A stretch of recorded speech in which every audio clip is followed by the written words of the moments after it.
কয়েকদিন আগেই যেন বাইরে বসেছিলাম, বাড়ির বাইরে। তখন আমার মা এসেছিল। তো আমি, মা আর আমার এক ননদ বসেছিলাম বাইরে রোদে। তখনই রাস্তা দিয়ে একটা টোটো যাচ্ছিল, আর সেই টোটোতে ছিল বিভিন্ন রকমের বেড কভার। তো আমি আর আমার ননদ তো জিনিসপত্র দেখতে পেলেই কেনাকাটির জন্য ছুটে যাই। তো সেই টোটোওয়ালাকে দাঁড় করিয়ে দেখো এই যে বেড কভারটা কিনেছিলাম।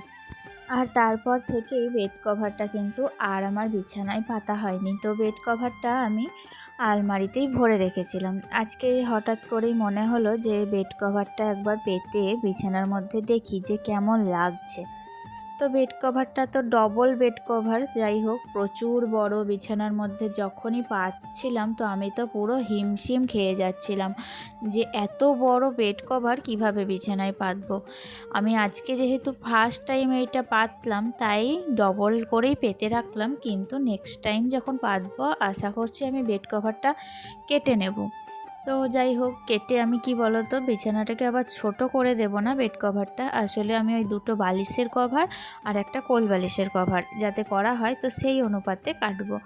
তো বেড কভারটা কেমন লাগছে অবশ্যই জানিও। আমার তো সব থেকে এটাই বেশি ভালো লাগলো, তাই জন্য এটাই কিনলাম। আর যাই হোক, এদিকে তারপর বিছানাটা পরিষ্কার করে রুমটাকেও ভালো করে ঝাড় দিয়ে নিলাম।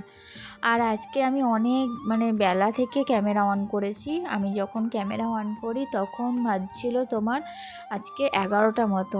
তো সকাল থেকে আজকে কি বলো তো, আমার ক্যামেরা ফোনে একটুও চার্জ ছিল না। তো সেই কারণে সকাল থেকে ক্যামেরা অন করতে পারিনি। যতবারই দেখছিলাম যে ফোনটা একবারে 0% হয়ে গিয়েছিল, তারপরেও চার্জে দেওয়াতেও কিন্তু ফোনটা কিছুতেই অন হচ্ছিল না। তো ভাবলাম আমি তো যে আজকে বোধহয় ক্যামেরা অন করতেই পারবো না। আর এইভাবেই দেখতে দেখতে দেরি হয়ে গেল। তো রান্নাটাও দেখলাম চাপিয়েই দিই, নাই তো আমার কাজে দেরি হয়ে যাবে। তো তাই জন্য তোমাদের আর কোনো রান্নাই শেয়ার করা হয়নি। দেখো আজকে লাস্ট মোমেন্টে যখন ওই যে একটু বেগনি ভাজছিলাম, তো সেই ফুটেজটাই তোমাদের সাথে শেয়ার করলাম। আর তার আগে কি কি রান্না করেছি তোমরা তো দেখলেই, তোমাদেরকে তো দেখালাম। তো আজকে বিশেষ কোনো সবজি ছিল না, যেন কি করব না করব ভেবে ভেবে এই রকমই কিছু পদ বানিয়ে নিলাম। আর আজকে একটু তাড়াহুড়ো ছিল। আজকে বাবু টিউশনিও ছিল, তো আজকে তো টিউশনি যায়নি। বেশ কালকের দিনটাও টিউশনি ছিল, কালকের দিনটাও কামাই হয়েছে, আজকের দিনটাও কামাই, কাল থেকে যাব। আসলে ওই যে তাড়াতাড়ি রান্না করার কারণ তোমরা বুঝতে পারছো, আজকে কিন্তু মাকে বিদায় দেব। সেই কারণে তাড়াতাড়ি রান্না বান্না করা, তাড়াতাড়ি খাওয়া ধোয়া, তারপর সংসারের যাবতীয় কাজ, জামা কাপড় তোলা থেকে আরম্ভ করে ঘর দুয়ার ঝাড় দেওয়া, বাসন ধোয়া সব কমপ্লিট। আর এখন বাজছে 3টে। তো আমরা এখন সবাই মিলে রেডি হয়ে নিয়েছি, বাইরে যাব ঠাকুর বিসর্জনে, গ্রাম ঘুরতে। আসলে তোমার দাদা ভাইয়ের আজকে কিন্তু একটু শখ ছিল যে মা সরস্বতীকে বিসর্জন করবে ব্যান্ড পার্টির সাথে নিয়ে। তো সেই মতোই তো সব আয়োজন করাও কমপ্লিট হয়ে গেল। তো সবাই মিলে যখন চলে এলো তখন ওই যে ব্যান্ড পার্টি ঠিক না, তাসা যেটাকে বলে, তো ওটার যে ব্যাটারিটা আছে সেটা যেন লাগাতে গিয়ে পুড়ে গিয়েছে। তো যাই হোক, ওদিকে তো এই আর একটা গল্প আছে ব্যাটারি তাসার যেটা পুড়ে যাওয়ার সাথে, ওটা তোমাদের পরে বলছি। আগে বলি যে কিভাবে তারপর ম্যানেজ হলো। তো তারপরে তো এদিকে ওদিকে খোঁজাখুঁজি শুরু হয়ে গেল, আর আমরা তো রেডি হয়ে বসেই আছি। বাবুও কিন্তু বেশ বিরক্ত হচ্ছিল। তো তারপরে আবার লাস্ট মোমেন্টে একটা ব্যাটারি পাওয়া গিয়েছিল। আসলে আমার হাজব্যান্ড বলেছিল যে ঢাক করব না, তাসা করব। তো এবার ঢাককে তো রীতিমতো জবাব দিয়ে দিয়েছিল, কিন্তু লাস্ট মোমেন্টে যখন দেখলো যে ব্যাটারিটা পুড়ে গিয়েছে তখন আবার ঢাকও অর্ডার দিল। আর যেই ঢাক অর্ডার করেছে অমনি চলে এসছে আর একটা ব্যাটারি। তো এটাই বোঝা যায় যে মা সরস্বতী কিন্তু বিনা ঢাকে তিনি বিসর্জন হতে চাইছিল না।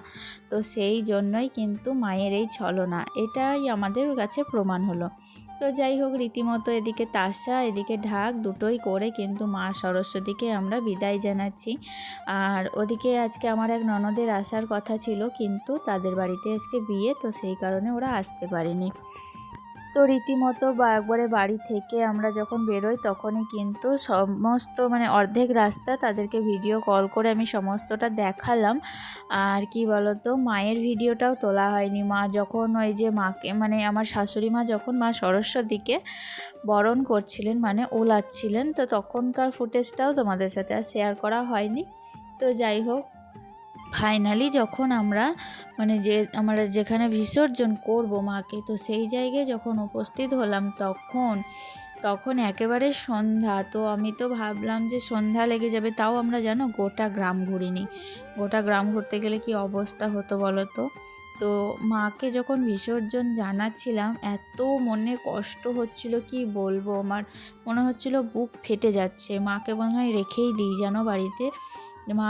মাও যেন মনে হচ্ছিল যেন যেতে চাইছে না আমাদের বাড়ি থেকে, এরকম একটা পজিশন হয়ে উঠেছিল। তো মাকে তো বললাম, মা যদি পুজো নিতে চায় তাহলে আমাদের যে মনস্কামনা সেটা যদি মা পূরণ করে, অবশ্যই মাকে কিন্তু আমরা বছর বছর পুজো দেব।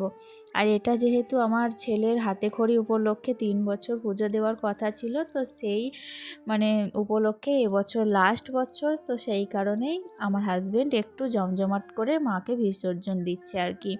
তো দেখতেই পাচ্ছ এখানে তো বেশ নাচ জমে উঠেছে। আসলে কি বলো তো, আমরা তো মানে একটু গ্রাম ঘোরাচ্ছি, এইটাই আমাদের আনন্দ। তাছাড়া যাদের আনন্দ, যারা তাসা করেছে গ্রামের কয়েকজন ছেলে, তারা আনন্দ করবে, সরস্বতী পুজোয় নাচানাচি করবে, এটাই তো স্বাভাবিক, তাই না? তো দেখতেই পাচ্ছ সবাই তো বেশ আনন্দে মেতে উঠেছে।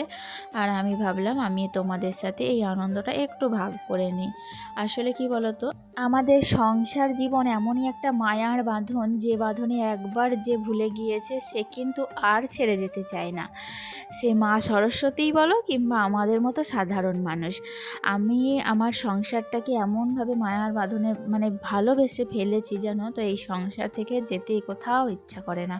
আর কেউ যদি দুদিনকার জন্য এই সংসারে আসে, তো তারপর যখন চলে যায় এত মায়া লাগে, এত কষ্ট হয় যে কি বলবো তোমাদের।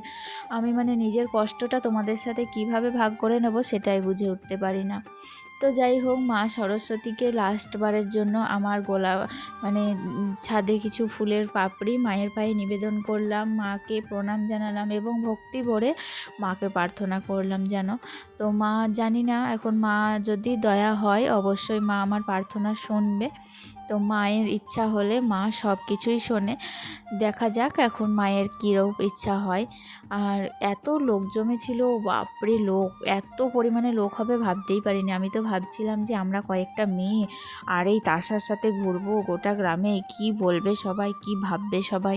যাই হোক, এত লোকজন হয়ে গিয়েছিল, রাস্তায় যে পাচ্ছিল সেই কিন্তু মানে আমাদের এই ঠাকুরের সঙ্গে হাঁটতে শুরু করে দিয়েছিল, এইরকম একটা পজিশন।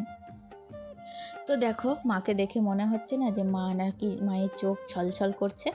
মা কিন্তু আমার মনে হচ্ছিল অজস্র জোরে মা কিন্তু কাঁদছেন।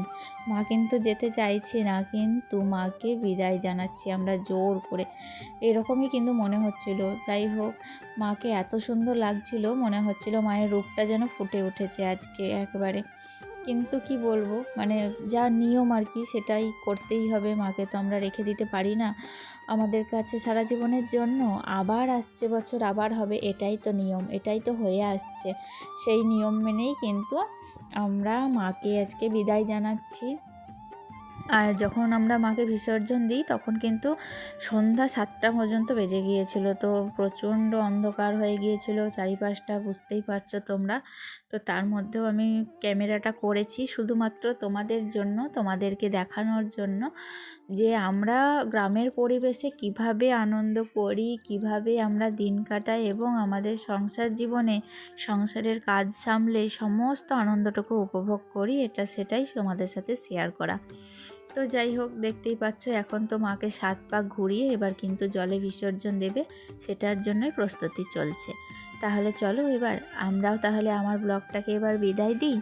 আবার দেখা হবে নেক্সট ব্লগে। তো আজকের ব্লগটা একটু ছোট্টই হলো, কিন্তু কেমন হলো কমেন্টে জানিও। আর নেক্সট ব্লগে আশা রাখছি আরও ভালো ব্লগ দিতে পারবো, তোমরা অবশ্যই পাশে থেকো। আজকে তাহলে আসি, টাটা।